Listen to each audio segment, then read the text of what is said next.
All right. Good morning, everybody. I am so excited for this show today. My name is Jason Flame, host of the Master Motivation Podcast. Our theme for today is Unlock Your Potential from a Single Mom to a Community Leader. We've got a great guest today. This is Sandra Jennings. She is a dynamic community builder and problem solver driven by deep belief in unlocking human potential. From her beginnings as a determined single mother to a 15-year career, building companies and systems that truly serve people, her journey is rooted in resilience and purpose. Today, as the CETE Program Development and Marketing Director at Ventura Adult and Career Education, she creates pathways that connect individuals to real opportunities and strengthen communities. She shows up every day to spark that life-changing moment when someone realizes that they're truly capable of. Sandra, thanks for being on the show this morning. Excited to have you. Yeah, thank you for having me. It's going to be fun. It's going to be a lot of fun. And I know that we're going to have some of our VCLA peeps jump on and support you and hopefully share this video. So if you're watching, please like, share, and don't forget to go over to YouTube and subscribe at Master Motivation Podcast because we got a lot of amazing videos there. But today's all about Sandra, and just let's start it out. Give us a little update. What's going on in your life? What's happening? Obviously, today is Good Friday for those that celebrate. But what's going on in your life? Gosh, that's kind of a loaded question. I'm not quite sure where to start, except that first, super happy to have met you, Jason, through VCLA. And not that this is a VCLA plug, but I do feel like that is a large part of what I do right now and throwing myself at it. And if you haven't heard of VCLA, it stands for Ventura County Leadership Academy. And Jason and I started on this journey with VCLA back in September. And it's been a ride and it's been a lot of fun. And we've learned a lot about the county. And I'm just really happy to be here. I'm happy to be here and to share my story. And hopefully from the story can motivate some people that maybe don't really know what their next step of their life is, or maybe feeling a little unsure of themselves. And maybe from this conversation, we can get them past that point. Well, that's the goal. I think that everybody has a story to share, and I'm sure that it's going to be packed with motivation, inspiration, and education. And speaking of Ventura County Leadership Academy, you are definitely by far like the rock star of the group. I mean, we've got a lot of amazing leaders, but like from day one, you were one of the, like, I think there's four people that come to my mind right away, and I'm playing a little bit of favorites here. But you and Rachel and Sean have just taken our cohort and made it so interesting, so fun, so engaging. I was a little bit hesitant joining VCLA. There were a lot of things that I heard about it that I wasn't quite sure if I was going to be a good fit. But what I do love about it is the amazing connections that I've built, the education that's been provided to us, because, I'm very Moore Park centric and very involved in our community here, but not truly aware of what's out there in the greater Ventura County. And so learning more about, our the other areas has just been so enlightening, and things that I just never knew went on. So, and making the relationships again, with you and some of the other members of the cohort, it's just been awesome. So I'm definitely glad that I did it, and we're almost there. We got graduation in just a few weeks. Well, the crazy thing is I didn't even know VCLA existed. I just heard about it, I don't know, maybe like a year and a half ago. And I just decided if I'm going to do this, I'm going to do this, and I'm going to throw everything I have at it. And the whole goal was to meet amazing people like you and Rachel. She is such a rock star. There are so many people on our cohort. Literally all 36 of the people in the cohort are individually amazing and have brought some great just perspectives to my life. And I'm excited. But yeah. I know we're not here to specifically talk only about these, no. Although we could probably go on and on and on about it. But yeah, thank you thanks for having me. This is gonna be fun. Absolutely. Yeah. And again, for those of you watching, I see there's a couple out there already liking the stream. Please share your comments, your experience. If you have something that you've worked with Sandra on, would love to hear your questions and comments. So please drop those at any time throughout the interview. But let's kind of just start with our first question, which is, your journey started from a place of determination as a single mother. Can you take us back to that season and what drove you to keep pushing forward?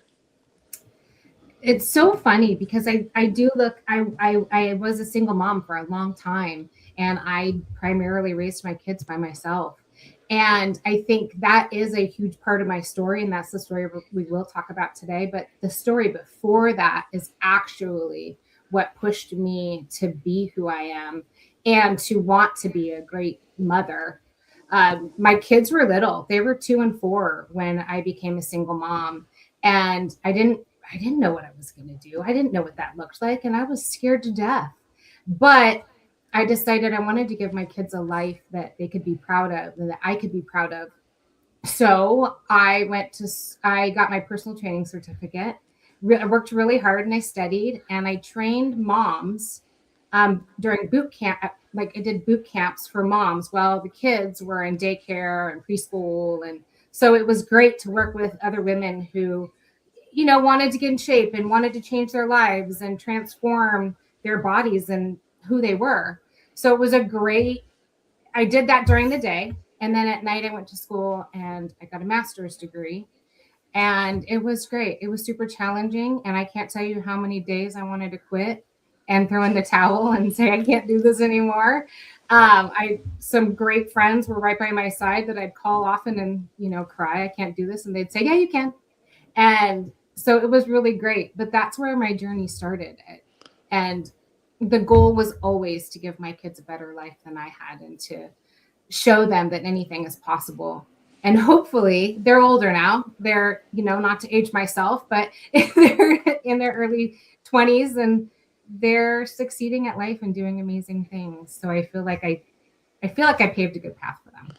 Well, that's definitely a testament to you. If they're succeeding in life and doing well, huge testament to you as a mom. I grew up with both my parents, so I can't imagine, what that was like to kind of raise them on your own and do that. But I do work with a lot of children that live with a single mom, and I can understand how challenging that was. And I never knew, by the way, I didn't know that you're a personal trainer. I didn't know that was part of your path. So what got you in? What got you into that? I mean, like, did something just fall in your lap, or was that something that you were always kind of interested in? No, I love the gym. I mean, it's kind of a joke with my friends, like that if I'm in a bad mood or if I'm not doing well, you'll find me at the gym. Uh, I'm not I just do it for fitness because it works good for my mind. Mhm. And it helped me get out of my funk. And after you have kids, everything changes, right? Your body changes, your mind changes, everything changes. And I really wanted to help other women that were going through the same thing. And so I did. I have to tell you though, it wasn't my path. Like I did it and it was hard promote. It was because, people wanted to lose weight and then you'd ask them, well, what did you, eat for breakfast? And they'd say, well, I had 2 donuts. And so it was not like, it was really hard and maybe not my favorite thing to do because my passion wasn't their passion. And that was really hard, but it did get me through a time in my life where I wanted to be there for my kids and also go to school. So it really Right. worked out. Just kind of provided that opportunity. Yeah. And trust me, I know exactly what you're talking about. I've been teaching martial arts since professionally since I was, 15, 16 years old. And I'm now 52. So a long time. Like the excuses that you get when you're training clients and trying to help educate them and steer them in a direction. And at the same time, it's not being a trainer and being an instructor is not an easy task because you have to kind of live that life and eat healthy and exercise often and do all the right things to lead by example. So I totally understand that. And I don't know if you saw the comment that went up there. My wife was just watching and said, huge props to you for raising your kids as a single mom, all while improving your own self. So good for you. Thanks. I guess it's a choice, right? We have choices, right? And can choose to be better or we can choose to be the same. And it's a choice. Absolutely. And I've been talking about, that word choice. Happiness is a choice. You can wake up in the morning and you decide today's going to be a great day, right? Or you can decide today's going to suck. I mean, and whatever you decide it's going to be is what it's going to be. And I've been talking to our students and my own kids about this, that like happiness is a choice. It doesn't choose you, you choose it. And so you make that difference. Well, and I think it's important to also recognize the times that life just sucks. And sometimes life sucks. You go through things and it's okay to like not be happy all the time. And it's okay to have your moments where you're sad. And it's okay to just cry or feel. Sometimes we just have to feel. But I also, maybe to my demise or my kids, you also have to set a limit. Like I'm gonna cry. I'm gonna be really upset about this until Friday or whatever time frame you give Right. yourself, and then change your mind. Okay, Right. I don't want to be sad about this anymore. I'm gonna do something to fix it. Yeah, absolutely. And everything happens for a reason, right? If you're going through a tough season, we can get focused on how hard it is and why is this happening to me?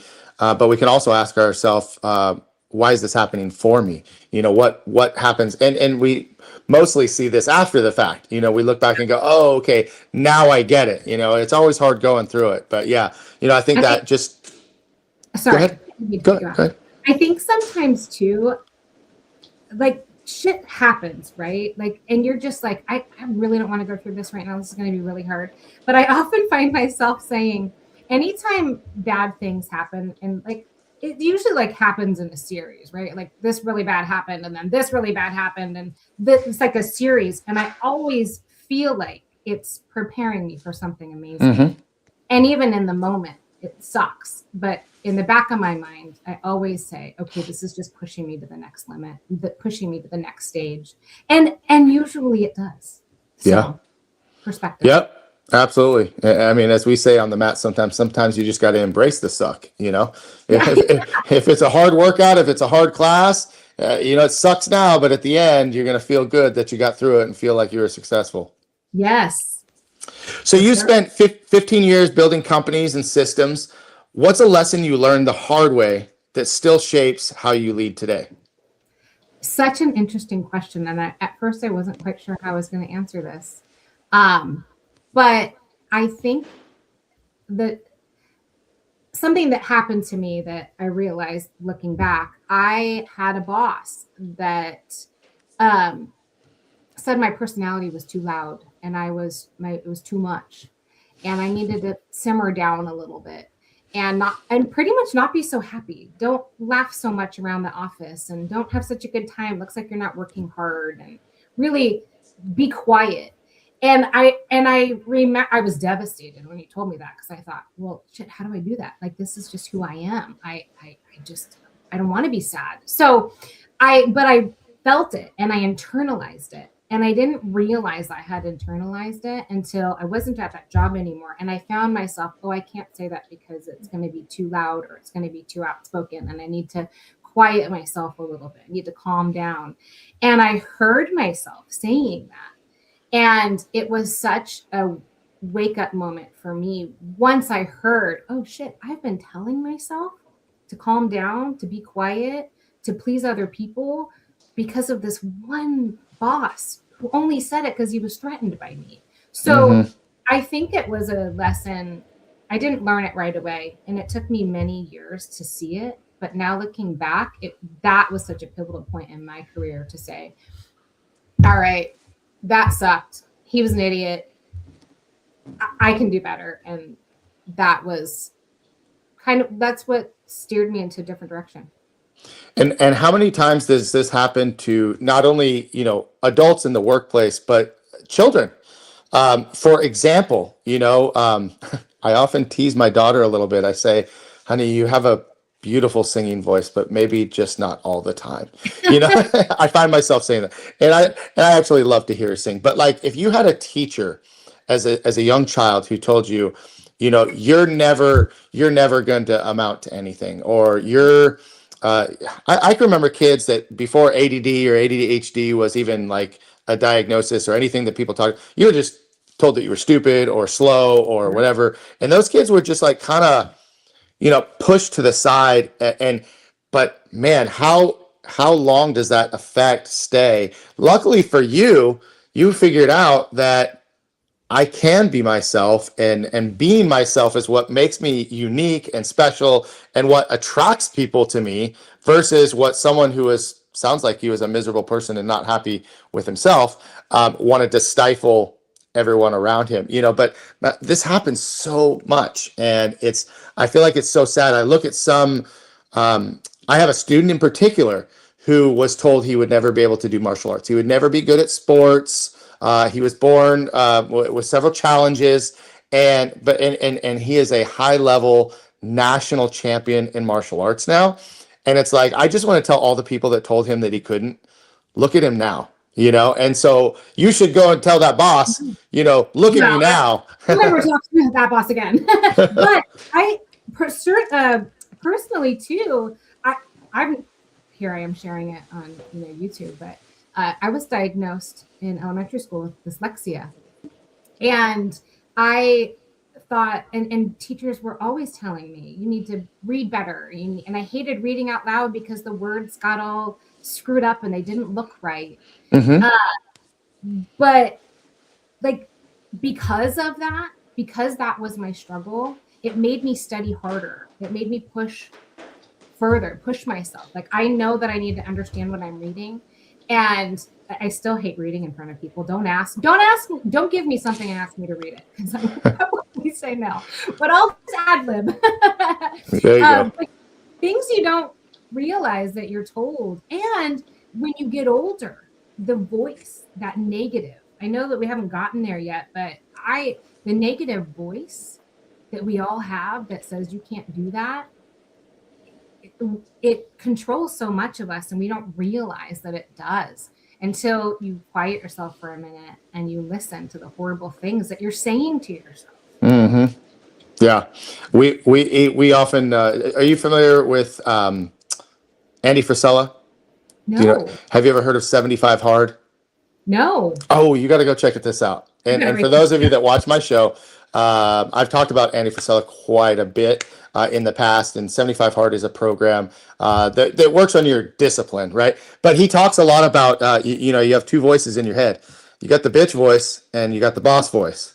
And sometimes you got to make sure you quiet that other one, you know what I mean? And so 100%, that voice in our head that is just, I hear it. I hear it on the daily.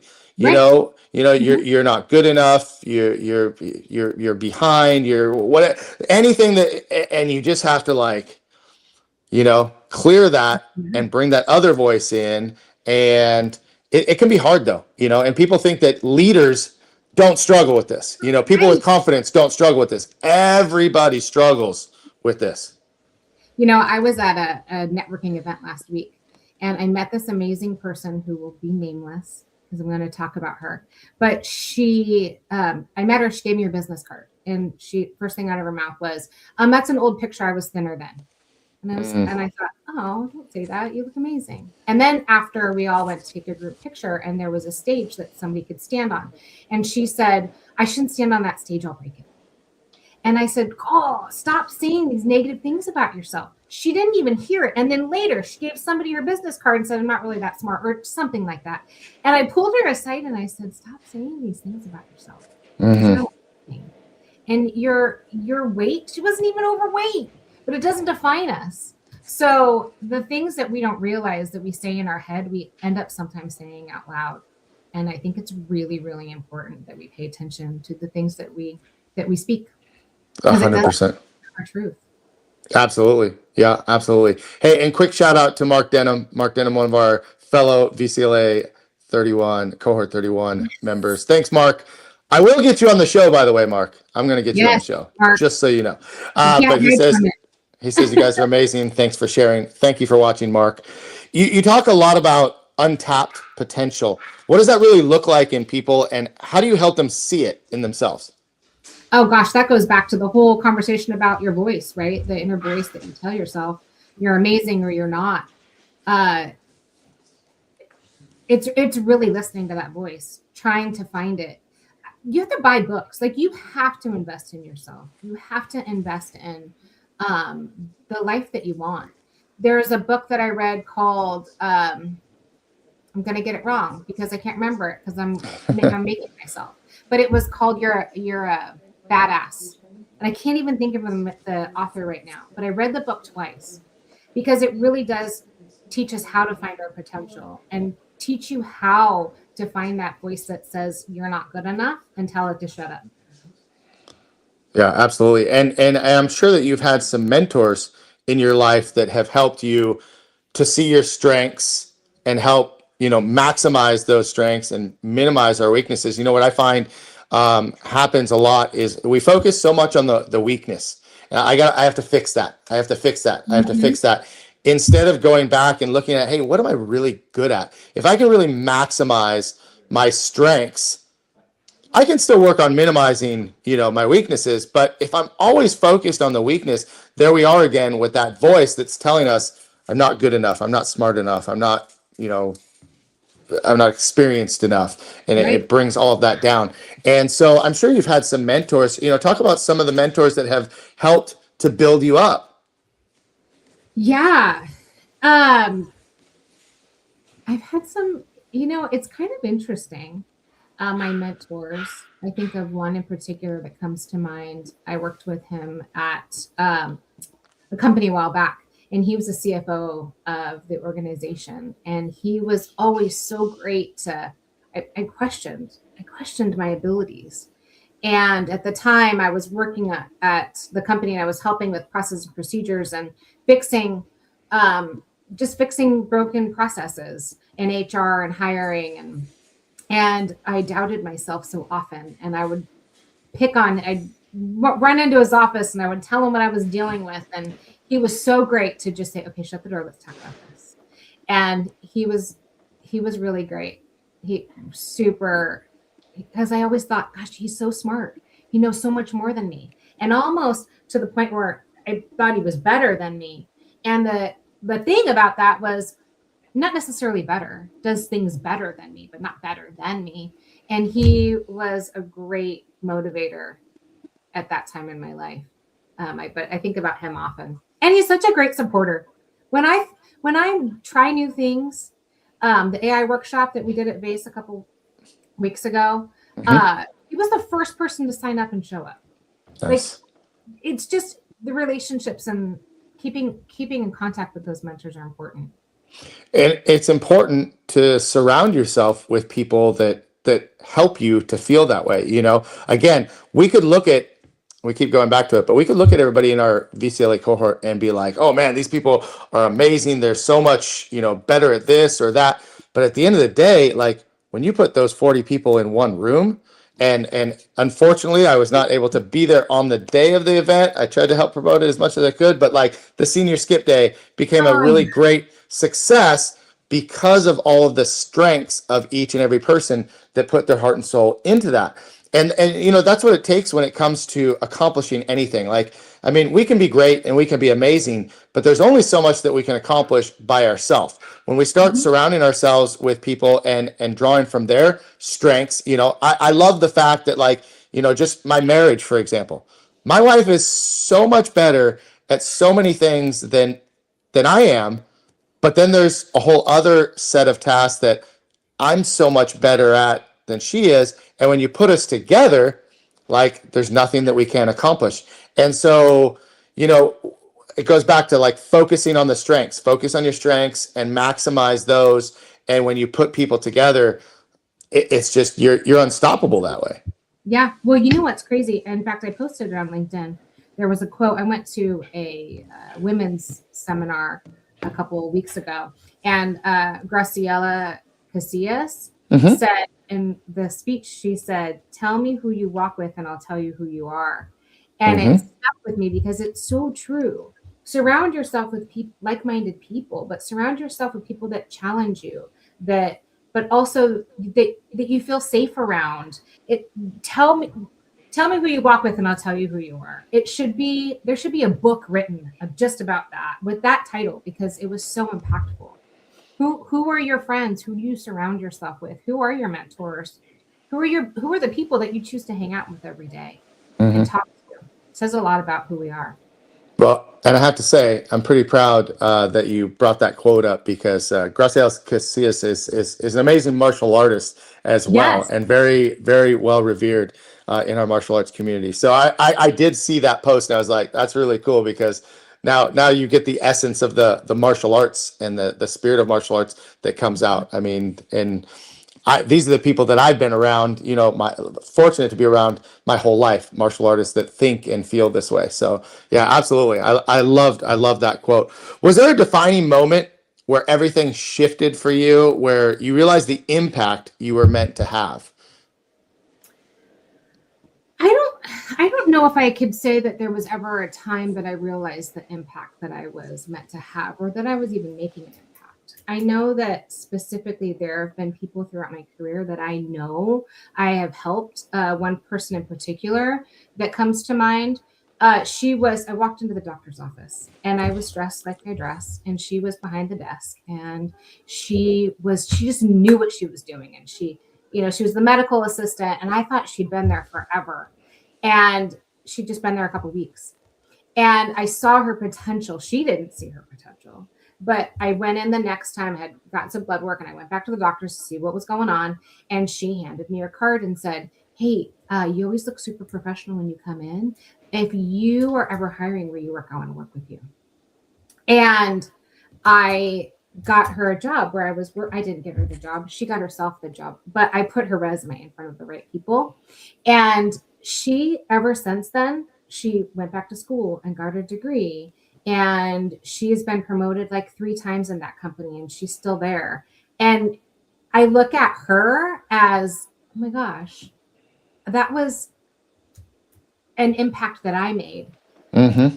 I helped her take the next step. She decided to take the bait, and she did the hard work, but the impact was getting her in front of the right people. And so I think that was an amazing moment. Mm-hmm. But I can't look back at my life and say, oh my gosh, I'm so impactful because I did this, and this. I just think it's just being a good human and helping people where they're at and with what they need. Well, I'm willing to bet that you've had a much greater impact than you could ever imagine. And I often talk to my students about just the impact of a kind word, a smile, um, some of these random acts of kindness that we do every single day that we just really don't even think about. But within your leadership and your role, and I know that there's several people watching now, and if you've been impacted by Sandra, I would love to hear how she's impacted your life because again, from day one for me, you were probably the first person that stood out just by the attitude, the energy, and the smile that you were talking about that your ex-boss didn't love. I was immediately drawn to that because I was like, man, this chick is going to be cool. Like, and I was like worried, like, huh, am I going to meet anybody that I really enjoy to spend time with in this big old group? And I've found quite a few, but like you had that impact immediately. Like on the first day that I met you, I was like, okay, I'm a little bit more at ease now. Just making that Aw, initial contact, that's so and then we had the self-defense seminar at our school, and a few of you guys joined us. And I mean, and that day I was like, dang, like this woman, like I love the energy, the loud, the strong. Like someone actually walked in and they said, like, are we gonna fight? Like I forget how it came out, and they're You said, like, I'm going to kick your ass. yeah, and you're like, let's go. And I was like, oh my God. That was like the perfect response. But like, just in those simple moments, leadership doesn't always have to be this grand, like you got someone a job, you got someone a promotion. It was just literally the way you made someone feel, and I think that that's impactful because those things last, people don't remember what you say, they remember what you make them feel. And so Very you've true. had that impact. Very true. Guys, those of you that are watching, you're quiet out there. I mean, Jackie's commenting, Mark's commenting. You guys are all just hanging out in the shadows. You're probably at work, not supposed to be watching this, and we're just hanging out. But if you got something to say, let us know. And don't forget, go to Master Motivation podcast on YouTube and subscribe. So, Yes. in your work, you focus on building systems that actually work for people. What are most organizations getting wrong when it comes to that? Gosh, this is a whole soapbox I could get on. I Let's think hear it. organizations often, first of all, they don't spend time getting to know the true potential of their employees. And I think that they fail at that. And that's a big problem. I also think that there's this huge problem in society where we say, oh, you're really good at what you do, so I'm going to make you a boss.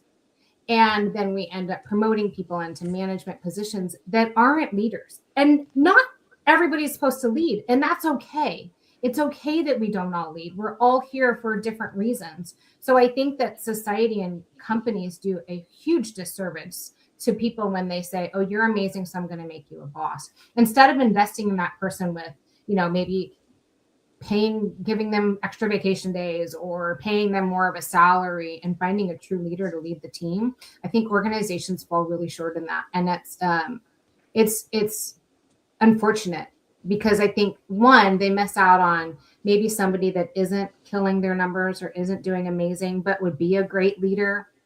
I think organizations need to spend more time focusing on the strengths of people and what their strengths are and not trying to put people in a box. Mm-hmm. And just because they're amazing doesn't mean they're going to be a great leader. Just because they're amazing, give them more of what they're good at instead of trying to put them in a place that they're not going to thrive. Yeah. We often say it in the martial arts world. You can be an amazing martial artist. Mm-hmm. Doesn't mean that you're going to be a good instructor. And you don't have to be an amazing martial artist to be a great instructor.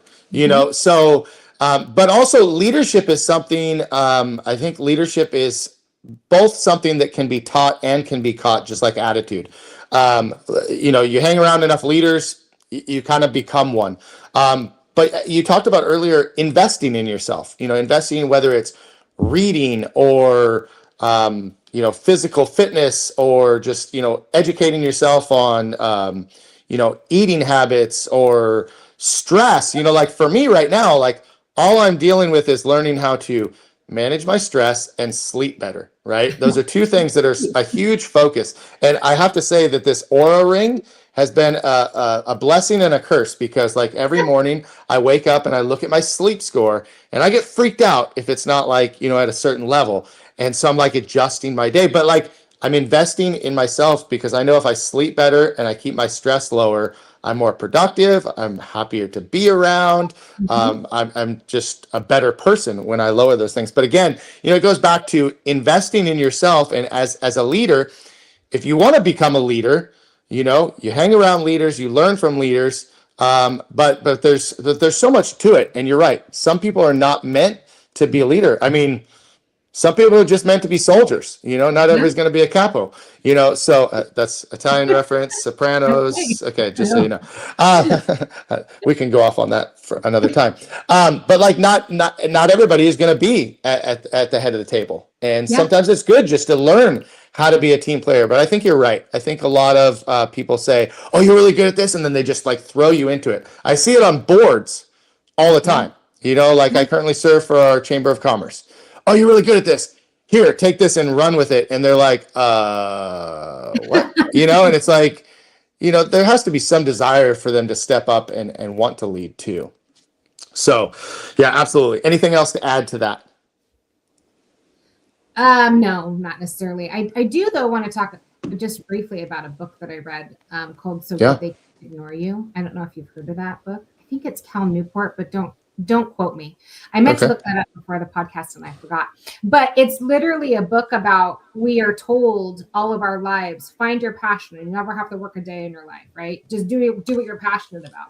But sometimes our passion doesn't make money, right? I mean, you could be, and I think he mentions this in the book, you can be a good yoga instructor. Doesn't mean you could be good at yoga. Doesn't mean you need to open a yoga studio.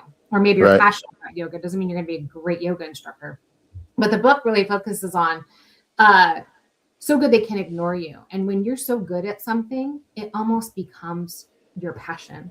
And I could say that about recruiting as something I I didn't know anything about it. I didn't know it existed, but I became really good at it, and it became a passion to build the community and help people find jobs.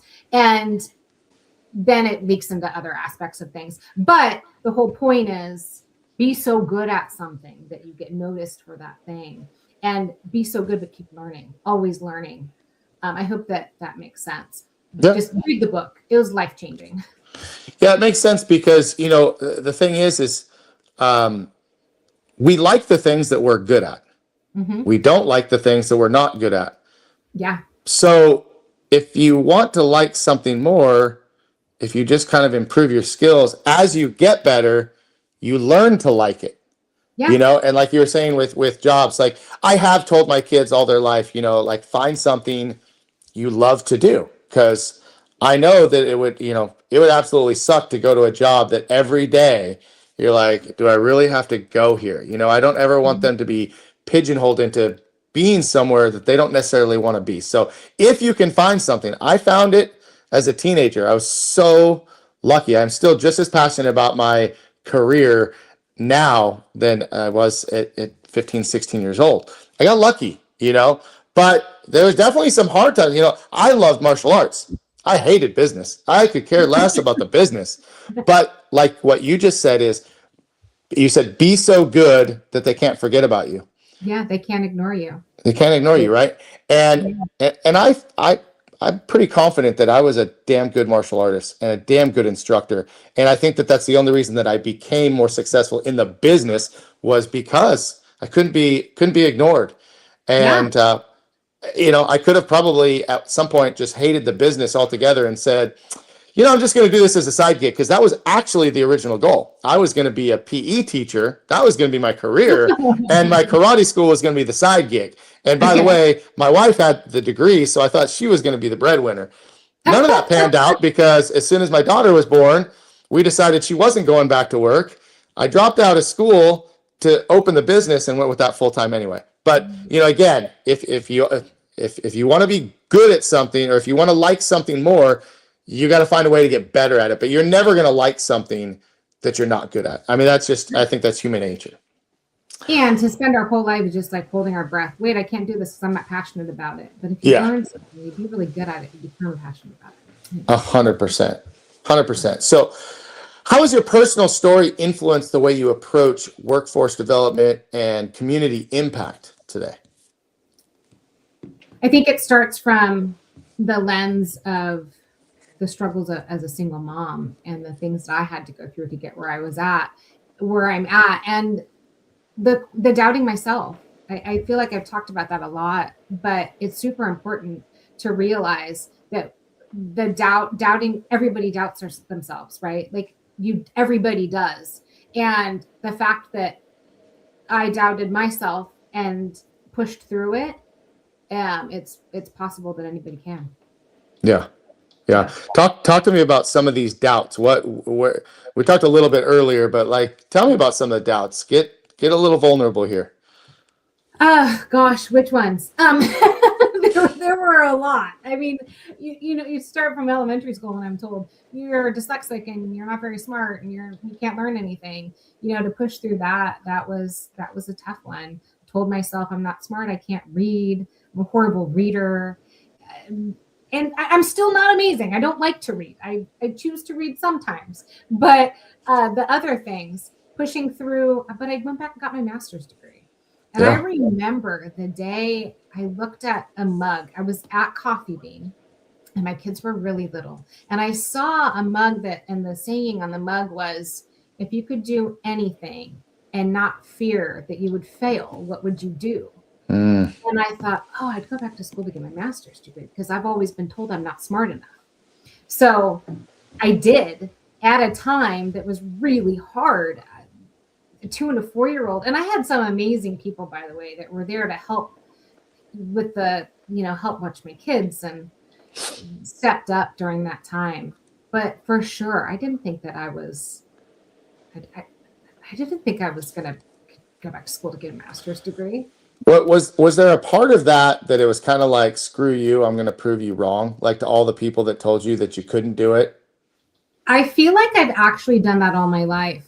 Like I was raised by a single mom, and a single mom that my life sucked growing up. There was a lot of not fun stuff that happened growing up. And I could have followed, and I could have been a statistic and done the same thing as my mom and, had the same struggles, but it was a conscious decision to not be like that. Nothing against Mm-hmm. that. But my life wasn't fun and it was really hard. And I did not want that for my kids. And so noticing that and recognizing it and saying to all those people that said, you're not going to be much because look where you come from. And to look back and say, I did it. I'm Yeah. doing it every day. The hard stuff, I'm doing it every day because I didn't want to be like that. I didn't want to be another statistic. So yeah, I think it's part of the journey. Yeah. I know, personally, whenever somebody tells me I can't do something, it's like the biggest motivator to just blow it right back, because I had a rough time in school too. I swear that I probably would have never graduated. I hated school, Yeah. absolutely hated school. I was not a rule follower. Authority was not, I was not good with authority. Like I pushed every button. And, it was literally one teacher who took an interest in me for whatever reason, happened Mhm. to be my woodshop teacher. My dad was in construction, so there's a little kind of link there Yeah.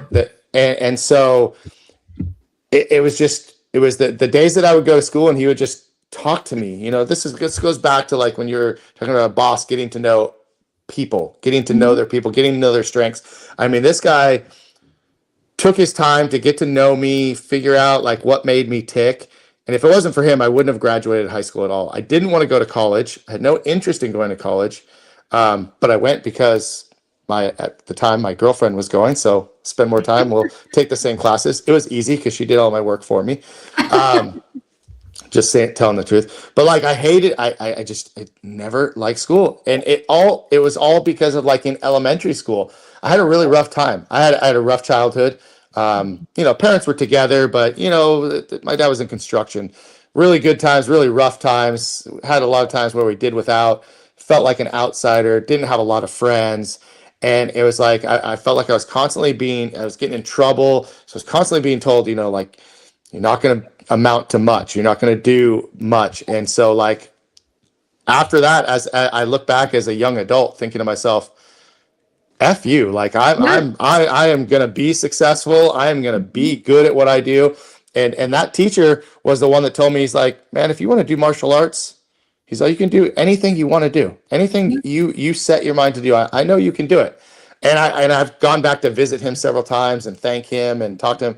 Just amazing to have that person in your life that believes in you. But you're right, it is a decision too, where you want to kind of break the cycle. Neither one of my Yeah. parents graduated from high school.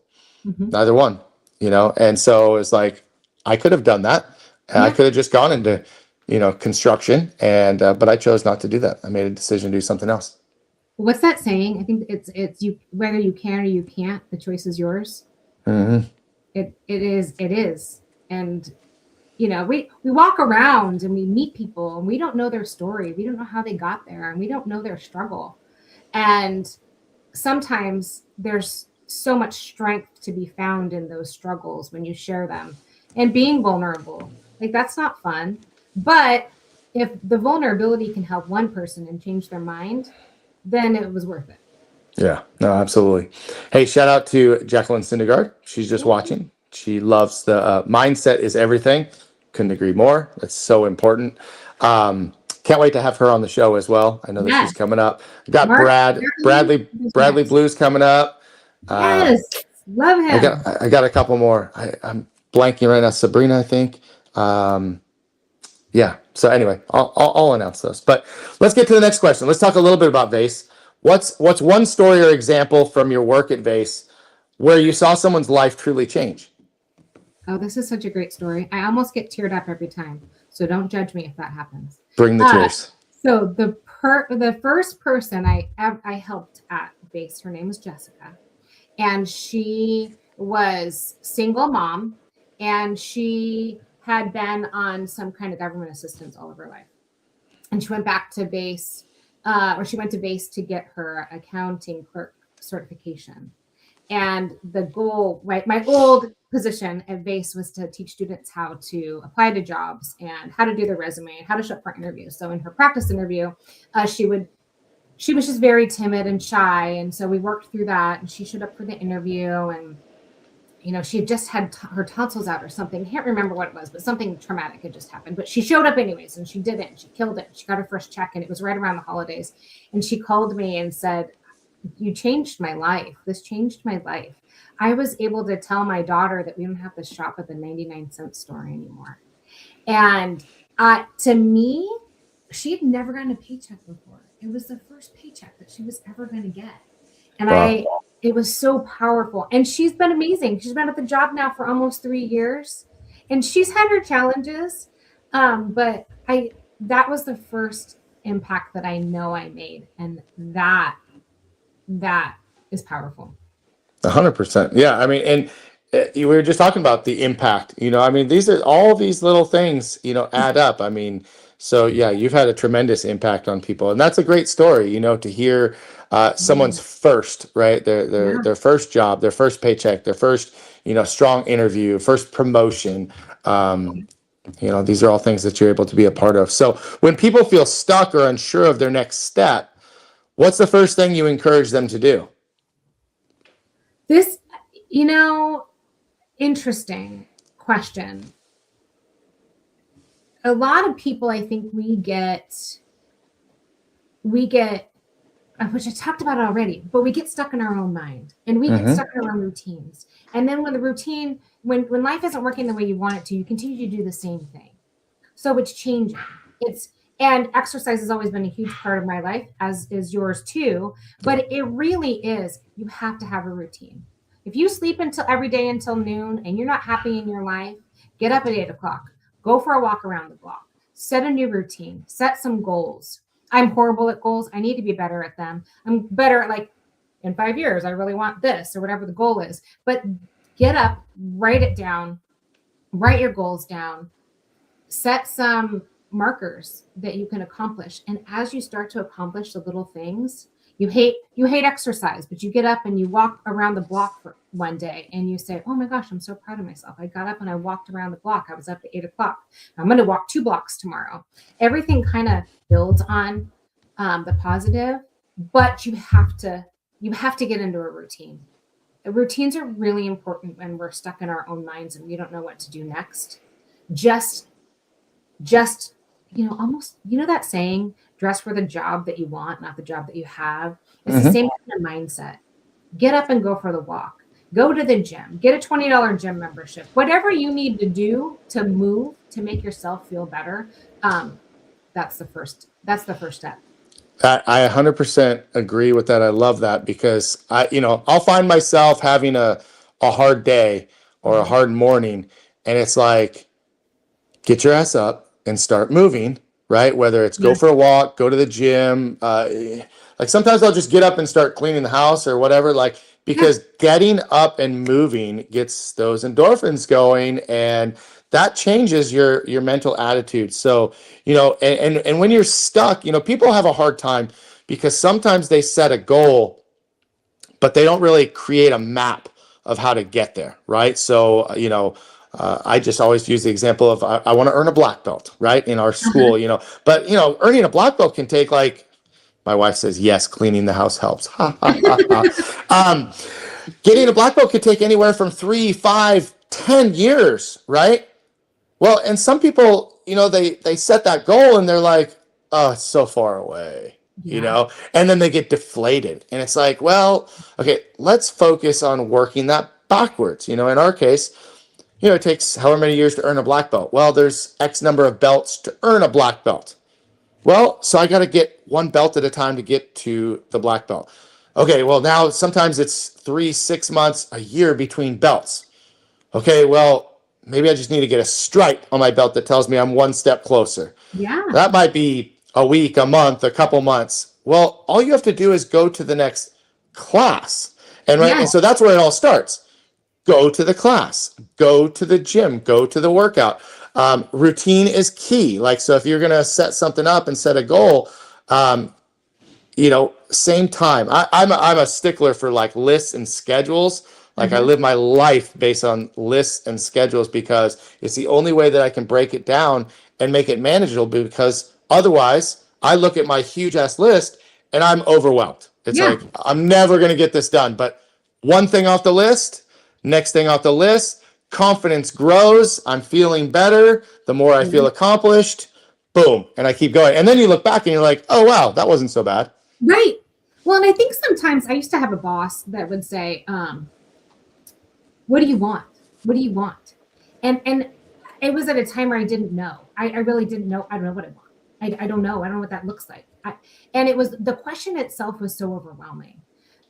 But when you break it down to, okay, what does your day look like tomorrow? What do you want your day to look like? And you start to back it out with the little questions. What do you want your day to look like? Do you want to be in an office? Do you want to be? Do you want to talk a lot to people? Do you want to be in an open? Like once you break down the little things, the bigger goals don't feel so hard to answer. I can Mm-hmm. tell you right now what I want. Now, if he sat down with me today and said, "What do you want, Sandra?" I know exactly what I want, but I didn't 10 years ago. So once you got to break it down. And it looks different, or what we want looks different at 20, at 30, at Yeah, 40, at 50, with kids, married, without kids. Like, you know what I mean? Like your yeah, life changes and your wants and your needs are going to change over that's for time. sure. Yeah. For sure. So you're building opportunities that impact entire communities. What does growth from the inside out mean to you? It just means knowing who you are, learning who you are, and being able to take your strengths and present them to the world in a positive way. Teach others how to find their strengths. Teach others not to focus on their weaknesses and to quiet that little voice, which I feel like I've said multiple times today. But it's so powerful. What do you tell yourself every day? From the Yeah. inside out, literally, what do you tell yourself every day? Yep. Yep. That voice is so important and so impactful. If someone listening right now feels like they haven't tapped into their potential, what would you say directly to them? And I'm going to follow that up with, if you were talking to your kids about this topic, what do you say to them? I would love to know what they would say that I would say, Hmm. right? Like I I always told my kids, like, as our generation, we were told go to school and just get a degree in anything and you're going to be successful, right? That's what we were told. Just go to college, just go to college. I never once told my kids that. I always said, find something that you're good at and don't go to school just to get a psychology degree to say that you got a psychology degree. Nothing wrong with psychology degrees. But don't get it just to say you got it. And I think that both of my kids, looking at them now, my daughter's at CSUN and she's getting her degree in accounting, and my son is going to school to be a welder, and that's their path. Neither one, like one chose college, the other one didn't. So I think it's really important to know, don't fall into society, what society says that you should do. Society says go to college and then you're going to be happy for the rest of your life. Find a passion, you never have to work a day in your life. And I think that we lose ourselves and what our strengths are when we focus on what society is telling us to do. And I think that we have to find our strengths. We have to know who we are. We have to quiet that voice to know how to move forward. Well, and our kids probably struggle with this more than we did because of social media, because Right? society tells you everything, tells you what to wear, how to act, what music is good, what movies are good, what political, side you should be on. Like there's so Mhm. much pressure there that, for us, like, you know, we just we didn't have that same thing. We had, I think when we say society, it was kind of like our parents told us what to do. Our parents and our close Yeah, family members, people around us. But like now, our kids get bombarded from they all do. sides of everything, and it's hard. So how do you help them really find who they are? How do you help them to open up to figure out what it is that makes them happy? Well, I think both of them are so different, right? Like my daughter loved school and she still loves school, and straight A's is her thing. And that wasn't my son's path. So it was learning how to teach them and parent them in different ways. My Mm-hmm. son, he hated school. I had to freaking practically pay him to go to finish high school. You know, he hated it. Get up, get up, get up. It was a struggle. Mm-hmm. But and I think 11th grade, he went to Westlake High and he took their ROP program. And in the program, he took a welding class, and that's how he learned. And my daughter is doing accounting because she loves numbers. So I think it's really finding what they're good at and finding their strengths to make sure that I guide them in the way that they want to go, not in the way I want to go. Because what I want for them is not what they want. And I think that's been part of it too, to make sure that I don't push what I want onto them. And I hope that they would sit here and tell me that they're doing it because they want to, not because I told them they had to. Mm-hmm. Mm-hmm. Yeah. I've got a 24-year-old and a 21-year-old, and they're kind of right in that, my daughter's just kind of getting her life started with work and careers. She works, 3 different jobs for the chamber, the studio, and our restaurant. And my son, is finding his path of like what he wants to do and Mm-hmm. where he wants to go. He's always got, the thing is our kids were kind of born into a situation where they could both work at the karate school and they could Yes. both work at our restaurant. But is that really what they want? And how long do they want to do it? And I'm really trying to be that, kind of neutral, like I would love you to be here, but I want Yeah. you to be happy and I want you to do what you want to do. I want you to find something that you truly enjoy that you could do forever. The great thing is you got an opportunity here, but there's That plenty of is great. opportunities outside. Yeah. So Yeah. finding those other opportunities. I don't know. Maybe I'll get them to talk to you a little bit more. I'm Help fine them with figure that. out a better path. Well, guys, Mhm. it's been an hour, and I've enjoyed my time with Sandra today. But I'm sure that she has to go back to work, and all of you should probably get back to work too if you're watching right now. But guys, thanks for watching. Feel free to drop any comments after the show. Share the video. Go to Master Motivation Podcast and subscribe. I know I keep asking, but help us out. Help the show. We've had some amazing guests. Sandra, thank you so much for all the information. I learned a lot about you today. I just enjoyed the conversation, and I look forward to seeing you next Friday. I think is our next Yeah. session, right? Yeah. Thanks for having me, Jason. This was really great. And by the way, side note too, you were inspirational as well. You were a quiet force to be reckoned with that sat in the back. I knew it, but I knew that there was going to be a time that we'd become friends and get to know each other because there's a strong presence that you have that's encouraging and energizing to be around. So thank you for that. Thank you very much. Appreciate that. Well, I'm looking forward to seeing you next week and seeing all of our cohort members. Thank you Yes. guys for watching Master Motivation Podcast. We'll catch you on the next one next week, so stay tuned for our next guest. And until then, happy Good Friday. Have a happy Easter. Enjoy the weekends with your family, and we'll see you soon. Thanks again. Okay. Bye. Bye, guys.